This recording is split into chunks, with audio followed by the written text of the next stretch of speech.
اعوذ باللہ من الشیطان الرجیم بسم اللہ الرحمن الرحیم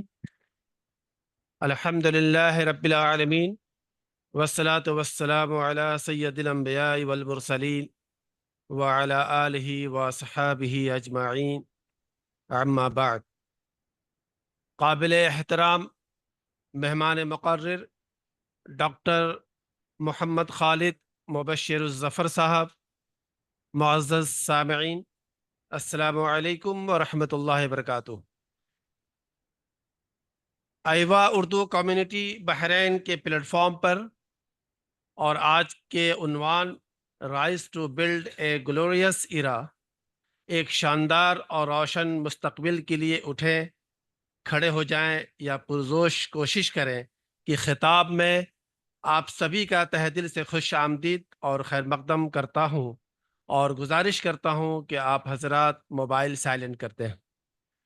پروگرام کا آغاز و ابتدا کلام اللہ کی تلاوت سے کی جاتی ہے اور میں اس نیک خدمت کے لیے دعوت دوں گا جناب قاری شہاب الدین صاحب کو۔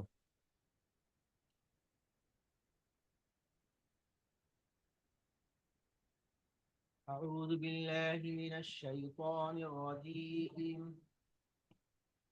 بسم الله الرحمن الرحيم مثل الذين ينفقون أموالهم في سبيل الله كمثل حبة أنبتت 7 سنابل في كل سنبلة 100 حبة والله يضاعف لمن يشاء والله واسع عليم الذين ينفقون أموالهم في سبيل الله ثم لا يتبعون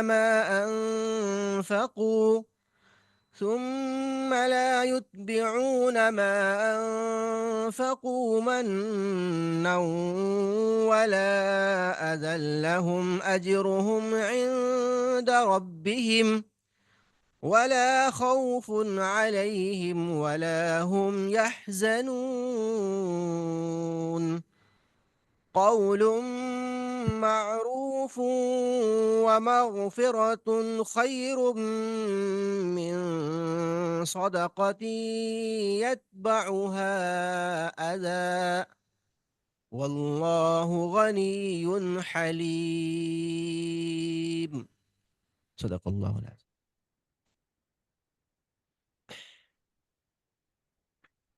جزاک اللہ خیر جناب قاری شہاب الدین صاحب۔ حضرات، آج جس موضوع پر یہاں گفتگو ہوگی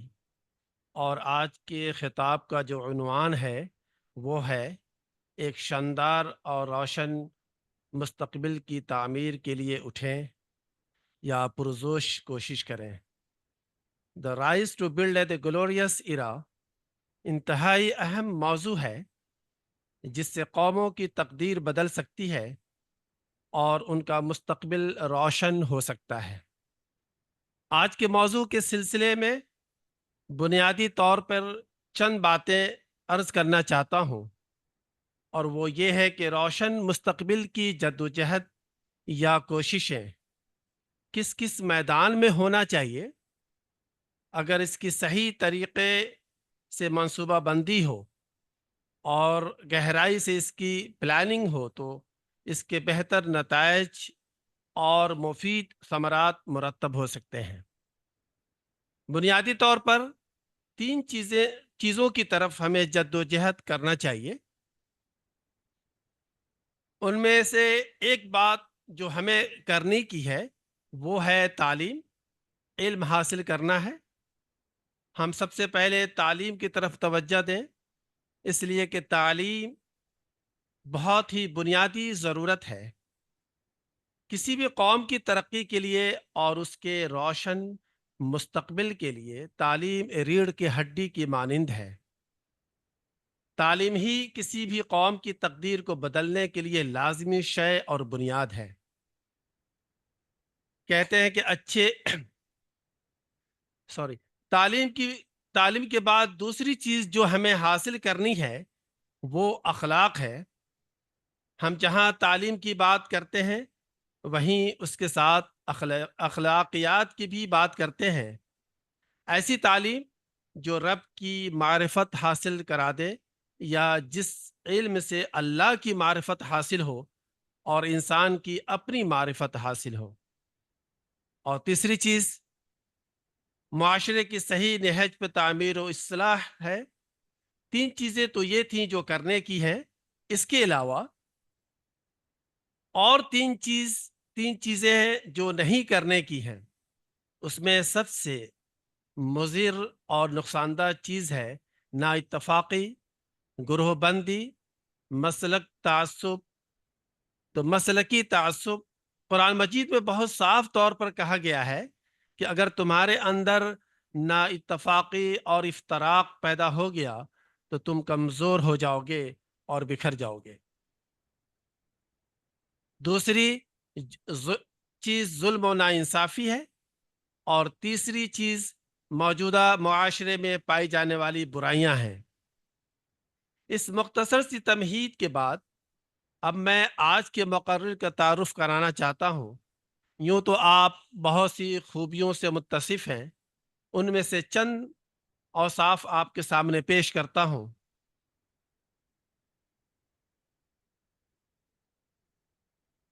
محترم سامعین، محترم ڈاکٹر محمد خالد مبشر الظفر صاحب درس و تدریس، تعلیم و تصنیف اور تدریب و ٹریننگ کے میدان میں کافی معروف ہیں۔ آپ کو خاص طور پر ورکشاپ اور فنی مہارتوں کے لیے منعقد پروگرام میں ٹریننگ دینے اور طلباء کے اندر چھپی ہوئی صلاحیتوں کو نکھارنے کا خاص ملکہ اور مہارت ہے۔ اس میدان میں آپ کو طویل تجربہ ہے۔ ہندوستان کی معروف university Maulana Azad national Urdu university Hyderabad میں آپ مختلف عہدوں پہ مناسب پر فائز رہے۔ اس وقت ڈاکٹر محمد خالد مبشر الظفر صاحب شعبہ ترجمہ نگاری میں ہیڈ اور صدر شعبہ ہیں۔ 20 صفحات پر مشتمل آپ کی بایو ڈاٹا دیکھنے سے اندازہ ہوتا ہے کہ اللہ تعالیٰ آپ کو بے شمار خوبیوں اور کمالات سے نوازا ہے۔ آج کی شام ہمارے ایوا اردو کمیونٹی کے لیے اور شرکائے حاضرین کے لیے بڑا قیمتی ہے کہ ہمیں ایسے ماہر فن سے استفادہ کا سنہرا موقع حاصل ہو رہا ہے۔ ہم ایوا اردو کمیونٹی کی طرف سے اور آپ سب کی طرف سے پروفیسر ڈاکٹر خالد مبشر الظفر صاحب کا پرتپاک استقبال کرتے ہیں اور ان کا خیر مقدم کرتے ہیں۔ میں بہت ہی ادب و احترام کے ساتھ موصوف کو دعوت سخن دیتا ہوں کہ وہ جلوہ افروز ہوں اور آج کے عنوان پر خطاب فرمائے۔ پروفیسر ڈاکٹر خالد مبشر الظفر صاحب۔ السلام علیکم ورحمۃ اللہ وبرکاتہ۔ آڈیبل ہوں میں؟ آواز آ رہی ہے آپ کی؟ آواز آ رہی ہے؟ بالکل آ رہی ہے آپ کی آواز۔ جی، جزاک اللہ۔ جی الحمد للہ رب العالمین والصلاۃ والسلام علی رسولہ النبی الکریم والعاقبۃ للمتقین۔ قال اللہ تعالیٰ فی القرآن المجید والفرقان الحمید هو الذی ارسل رسولہ بالہدی ودین الحق لیظہرہ علی الدین کلہ ولو کرہ المشرکون۔ صدق اللہ العظیم۔ قابل احترام بھائیوں، ساتھیوں اور محترم بہنوں، میں ایوا بحرین کا بہت مشکور ہوں کہ انہوں نے کافی دنوں کے بعد ایک امنگوں بھرے ٹاپک پر کھل کر بولنے کا موقع مجھے دیا ہے، اور میری اس تقریر میں کوشش کروں گا کہ روایتی طرز سے ہٹ کر وہ باتیں جنہیں ہم قوموں کے عروج میں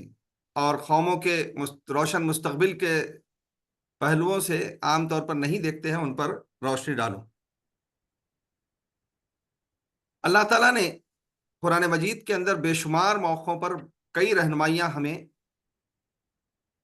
اپنے مستقبل کے حوالے سے کی ہیں، اور 3 بہت ہی نہایت اہم رہنمائیاں سورہ زمر، سورہ عنکبوت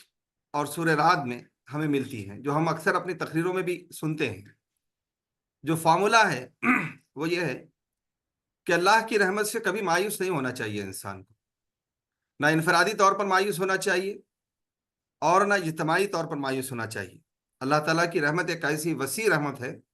جو انسانوں کے لیے ان کے مستقبل کے خوابوں، امنگوں اور ان کے منصوبوں کے لیے ایک بہت ہی ریپڈ فوئل کی طرح سے اپنا کام انجام دیتی ہے۔ دوسری ہدایت یہ ہے کہ اللہ تعالیٰ اس دنیا میں انسان کو جو پیدا کیا ہے وہ اسی لیے پیدا کیا ہے کہ وہ انسانیت کو فائدہ پہنچائے، دنیا کے اندر اس کو اس امتحان گاہ میں جو کچھ کام دیا گیا ہے اسے بیسٹ وے میں ایز اے بیسٹ کریشن جو ہے نا انجام دے۔ تو اللہ تعالیٰ کی ہدایت یافتہ جو راہیں ہیں ہم نے انہیں صرف دین تک محدود کر دیا ہے، مذہب تک محدود کر دیا ہے، لیکن اللہ کی دنیا کو چلانے کا جو کچھ نظام ہے اس نظام کے سلسلے میں اللہ تعالیٰ نے جو کچھ سسٹم بنایا ہے اور اس کے جو ایس او پیز بنائے ہیں، اس کے پورے نظام کی جو ہے نا ہدایات ہیں، تو اگر انسان کوشش کرتا ہے تو اللہ تعالیٰ اس پورے بھول بھلیوں کے ماحول میں اسے ہمیشہ رہنمائی کرتا ہے۔ جہاد فینا کا مطلب صرف جو ہے نا مذہبی رہنمائی نہیں ہے، جہاد فینا کا مطلب زندگی کا جو تحفہ اللہ نے ہمیں دیا ہے اس زندگی کو گزارنے کے لیے اللہ کے بتائے ہوئے طریقے کے مطابق جدوجہد کرنے، کوشش کرنے، اسٹرگل کرنے اور اپنے آپ کو جو ہے کم بیک پر لانے کے لیے جو گائیڈنس اور رہنمائی کی ضرورت پڑتی ہے وہ اللہ تعالیٰ دینے کے لیے ہمیشہ تیار رہتا ہے۔ انسان اس کی جانب 1 قدم آگے بڑھتا ہے تو اللہ کہتا ہے کہ میں 3 قدم آگے بڑھتا ہوں۔ اگر تم چل کر آتے ہو تو اللہ تعالیٰ کہتے ہیں کہ میں تمہاری طرف دوڑ کر آتا ہوں۔ اسی طرح سورہ رعد میں اللہ تعالیٰ نے ایک اور کروشل گائیڈ لائن ہمارے لیے دی ہے کہ اگر تم اجتماعی طور پر اپنے آپ کو بدلنا نہ چاہو تو اللہ تعالیٰ کو کوئی دلچسپی نہیں ہے۔ ہاں، اگر آپ اپنے آپ کو بدلنا چاہو تو پھر اللہ تعالیٰ یقیناً تمہارے ساتھ ہے۔ ایک شاعر نے بہت خوبصورت انداز میں اس آیت کا ترجمہ کیا ہے، خدا نے آج تک اس قوم کی حالت نہیں بدلی،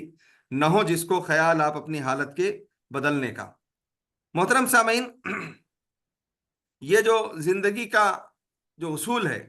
اس اصول کو سامنے رکھ کر ہم اپنے اس موضوع پر غور و فکر کرنے کی کوشش کریں گے۔ میں نے ایک بہت ہی خوبصورت آپ کے لیے کوٹ بھی رکھا ہے یہاں پر، ایلینور روزویل، وہ کہتا ہے کہ the future belongs to those who believe in the beauty of their dreams۔ جو قوم خواب نہیں دیکھتی ہے وہ قوم کامیاب نہیں ہو سکتی ہے، جو فرد خواب نہیں دیکھتا ہے وہ فرد ٹھٹر کر رہ جاتا ہے۔ تو یہ دنیا کے ماہرین کا ماننا ہے۔ تو آئیے ہم دیکھیں کہ ہم جس ایرا میں زندگی گزار رہے ہیں، جو دور ہے ہمارا، وہ دور آخر کیسا ہے کہ ہم بحیثیت ایک قوم کے، بحیثیت ایک گروہ کے اور بحیثیت اللہ کے نائب کے اس دنیا کے اندر امپیکٹ، انفلوئنس اور انسپریشن پیدا کر سکتے ہیں۔ اس لیے کہ تاریخ تو بہت بڑی ہمارے سامنے ایک ثبوت کے طور پر موجود ہے کہ اللہ کے رسول صلی اللہ علیہ وسلم کے زمانے کے بعد سے لے کر اگر ہم مسلمانوں کے حالیہ زوال تک کے پیریڈ کو دیکھیں تو تاریخ کا پنہ بالکل کھلا ہے کہ رسول اللہ صلی اللہ علیہ وسلم نے جس وقت پہلی وحی کے آنے کے بعد سے ڈائریکٹ اللہ کی ہدایت کی روشنی میں practical applied concept of guidance of creator یہ شریعت کی شکل میں ہمارے سامنے رکھا تھا، تو یہ اپنے بالکل بڈنگ فارمیٹ سے لے کر میچورڈ فارمیٹ تک آنے تک تقریباً اللہ کے رسول صلی اللہ علیہ وسلم کے وصال کے بعد لوگ لکھتے ہیں کہ 300 ایئرز کا پیریڈ گزرا ہے، جس کے بعد اسلام کو دنیا میں پوری طرح سے غلبہ نصیب ہوا۔ تو اس پورے پیریڈ کے اندر اللہ کے نبی صلی اللہ علیہ وسلم کا جو ایٹیٹیوڈ تھا اور پھر اللہ کے نبی صلی اللہ علیہ وسلم نے جس قسم کی ٹیم کو تیار کیا تھا، وہ پوری ٹیم کو لے کر کس طرح سے آپ نے ایکسپلوریشن کیا، اور اس ٹیم نے پوری دنیا کے اوپر پھر خلافت عرضی کا ایک سیمپل سسٹم 30 ایئرز تک، اور پھر اس کے بعد اس سیمپل سسٹم کی بنیاد پر ایکسپینڈڈ پاور سسٹم جو مسلمانوں کے حکمرانی کی شکل میں ہمیں نظر آتا ہے وہ ہمیں دیا ہے۔ اور بالکل اسی طرح سے تاریخ کے ماہرین میں سے ایک ماہر مولانا ابو الحسن علی ندوی رحمۃ اللہ علیہ، انہوں نے مسلمانوں کے 15ویں صدی سے لے کر یعنی ان کے وصال تک کے زمانے کو جو ہے نا ایک پوری جو ہے ریسرچ کے طور پر اپنے کتاب میں شامل کیا ہے کہ 15ویں صدی میں جو عروج مسلمانوں کو تھا علم کے میدان میں اور ٹیکنالوجی کے میدان میں اس وقت کی، اور جو ہے نا ریسورسز کے میدان میں، تحقیق اور تجزیے کے میدان میں، اور ساتھ ہی ساتھ فائنانس اور جو ہے نا پاور کے میدان میں، پالیٹکس کے میدان میں. تو انہوں نے یہ لکھا ہے کہ یہ بھی جو ہے نا ایک سسٹم رہا کہ تقریباً 17ویں صدی بلکہ 18ویں صدی تک آتے آتے، 15ویں صدی سے لے کر 18ویں صدی تک آتے آتے مسلمان اپنے اصل مقصد کو چھوڑ دینے کا نتیجہ یہ ہوا کہ وہ علم سے دور ہوئے، علم سے دور ہونے کے نتیجے میں تحقیق سے دور ہوئے، تحقیق سے دور ہونے کے نتیجے میں انسانیت ان سے فائدہ اٹھانے سے محروم ہوتی رہی، اور وہ سنک ہوتے چلے گئے یہاں تک کہ یورپ سے آخری مسلمان کو بھی اسپین سے باہر ڈھکیل دیا گیا. مولانا مودودی رحمۃ اللہ علیہ نے اس پورے پیریڈ کو جو ہے نا بہت اچھے انداز میں جب بیان کیا ہے کہ اگر کسی قوم کے اندر آپ سیاسی انقلاب لانا چاہتے ہیں تو اس قوم کے اندر پہلے تعلیمی انقلاب لانا پڑے گا، اور میں اپنی گفتگو میں آپ کے سامنے ان پہلوؤں کو رکھوں گا. یہ چھوٹا سا تاریخی پس منظر میں نے آپ کے سامنے اس لیے دیا کہ آج جس 21ویں صدی میں ہم جی رہے ہیں یہ نالج ایکسپلوژن کا ایج ہے. الوین ٹافلر نے اس پر بہت اچھی کتابیں لکھی ہیں کہ اب جو علمی ترقی ہو رہی ہے یہ ایکسپوننشیل ترقی ہے. یہ بالکل ایک ایسی ترقی ہے جس کا یعنی ہم احاطہ کرنا مشکل ہے کہ آج جو ہمارے پاس علمی یعنی ذرائع، وسائل اور معلومات آتے ہیں وہ پہلے مہینوں، سالوں اور بلکہ صدیوں تک جو ہے نا تازہ رہتے تھے. اور اب حالت یہ ہے کہ آج ہمارے سامنے معلومات کا جو بھی ذخیرہ آتا ہے بہت تیزی کے ساتھ وہ ذخیرہ یعنی ایسا لگتا ہے کہ پرانا ہوتا چلا جا رہا ہے، اولڈ ہو گیا ہے. اور جو لوگ جس علم کے ذخیرے تک جس وقت پہ پہنچنا ہے اگر نہیں پہنچتے ہیں تو اے پی جے عبد الکلام کے نظر میں وہ در حقیقت اس دور کے جاہل ہیں کہ آج ان کو جس علم کی ضرورت ہے اگر وہ علم حاصل نہیں کر رہے ہیں اور کچھ اور چیز کی طرف ان کی توجہات ہیں تو وہ کیسے جو ہے نا اپنے مقصد میں کامیاب ہوں گے. تو یہ جو ترقی ہے، اس ترقی کا جو ایکسپلوژن ہے اس کو ہم لوگ فیل کر رہے ہیں ہم لوگ، اس لیے کہ نالج کا ایکسپلوژن آ رہا ہے، نالج کا دھماکہ ہوگا، علمی دھماکہ ہوگا. 21ویں صدی علمی صدی ہے، یہ الوین ٹافلر نے بہت پہلے کہہ دیا تھا، اور بہت سارے لوگوں نے اس پر یہاں تک لکھا تھا کہ اب ہسٹری کا خاتمہ ہو گیا ہے. اینڈ آف ہسٹری نامی کتاب آپ کو آ گئی تھی، کلیش آف سویلائزیشن جیسی کتابیں آ گئی تھی. اور یہ علمی ترقی اور علمی بہاؤ کے نتیجے میں جو ہونے والے چینجز ہیں، ان چینجز کا وہ لوگ اچھی طرح سے مشاہدہ کیے ہیں جو میری عمر کے ہیں، 50 سال کے آس پاس کے لوگ اس بات کو اچھی طرح سے محسوس کر سکتے ہیں جنہوں نے دونوں صدیوں کے جو ہے نا دہانوں کو دیکھا ہے. تو یہ نالج ایکسپلوژن اس قدر تیز ہو رہا ہے اس وقت کہ اساتذہ کو اپنی کلاس رومز کے اندر نوٹس لینے کی ضرورت نہیں ہے، معلومات طالب علم کے پاس اسٹوڈنٹ سے پہلے پہنچ جاتی ہے. رولز بدل گئے ہیں، اساتذہ کا کردار ایک فیسیلیٹیٹر، موٹیویٹر اور گائیڈ کے طور پر رہ گیا ہے. انفارمیشن پرووائڈر نہیں رہا ایک استاد، بلکہ جو ہے نا انفارمیشن کو کس طرح سے جو ہے نا وہ استعمال کریں، اپلیکیشن اس کا ہو اور حالات میں جو ہے نا اس کا کس طرح سے اورینٹیشن ہو، یہ کلاس رومز کے اندر آج پڑھایا جاتا ہے. رولز بدل گئے ہیں، ایک استاد کا کردار بدل گیا ہے، اور یہ رہنمایانہ کردار، مینٹرنگ کا کردار دنیا میں ابھر کے سامنے آیا ہے. ڈیجیٹل ایج نے اس ساری چیز کو بہت تیز رفتاری دے دی ہے. ڈیجیٹل ایج 90s کے بعد کا زمانہ، میں سمجھتا ہوں کہ ہم لوگ جو 90s کو دیکھے ہیں وہ اس بات کو اچھی طرح سے محسوس کر سکتے ہیں کہ آلات نے دنیا کے اندر کس طرح سے تیزی سے ترقی کی کہ ٹائپ رائٹر اور جو ہے نا ٹیلی گراف اور ٹیلی گرام کے زمانے سے نکل کر ہم جس طرح سے ای میل اور جو ہے نا اس کے بعد یوٹیوب اور پھر سوشل میڈیا کے زمانے میں آ گئے ہیں. تو یہ ڈیجیٹل ایج ایک بہت ہی سرٹین یعنی انقلاب کی دائی ہے، اور یہ دنیا کا چوتھا بڑا انقلاب ہے، یعنی انفارمیشن کمیونیکیشن ٹیکنالوجی کا انقلاب.